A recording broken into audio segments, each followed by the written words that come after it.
અમૃત પુષ્પ દ્વારકા સંશોધક શ્રી દિનેશભાઈ વિઠલાણી, તમે કે ગામથી આવો છો ભાઈ? જામ ખંભાળિયાના લાલુકા ગામથી આવું છું. બરોબર. અને આ 5મી વખત અમૃત પુષ્પ લેવા આવું છું. અને અમૃત પુષ્પથી બહુ ટૂંકમાં સારું થઈ ગયું. મારા બાપાને કેન્સર છે, ફેફસાનું કેન્સર હતું. હા. કેટલી 5 બોટલનો કોર્સ કર્યો? હા, 5 નહીં, 2 લઈ જતો મારે ઘરે, એટલે 10 બોટલ છે. બરોબર. હા, સારું છે ટૂંકમાં ફૂલ. ટૂંકમાં અમૃત પુષ્પ લીધા પહેલાં તકલીફ શું થતી હતી?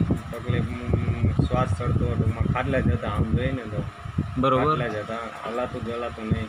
અટાણે ટૂંકમાં એ બધું રેડી થઈ ગયું છે. હાલતા ચાલતા થઈ ગયા છે, ચાલતા કમ્પ્લીટ થઈ ગયા. બાકી દૈનિક ક્રિયાઓ બધી રેડી થઈ ગઈ છે. બરોબર છે ને, રાહત થઈ ગઈ છે ને તમે ફરી પાછો દ્વારકા દિનેશભાઈ વિઠલાણીના કેન્દ્ર ઉપર અમૃત પુષ્પ લેવા આવ્યા છો. તમારો મોબાઈલ નંબર જણાવો ભાઈ. 81 60 200 71 5. આ નંબર ઉપર ભાઈ લોકો પૂછી શકે છે, કેમ કે આવી તકલીફવાળા દર્દીઓ હોય તો એક સમાજમાં સારો મેસેજ જાય અને અમૃત પુષ્પ દિવ્ય ઔષધિ છે તો લોકોને લાભ મળે. બરોબર ભાઈ, જય દ્વારકાધીશ.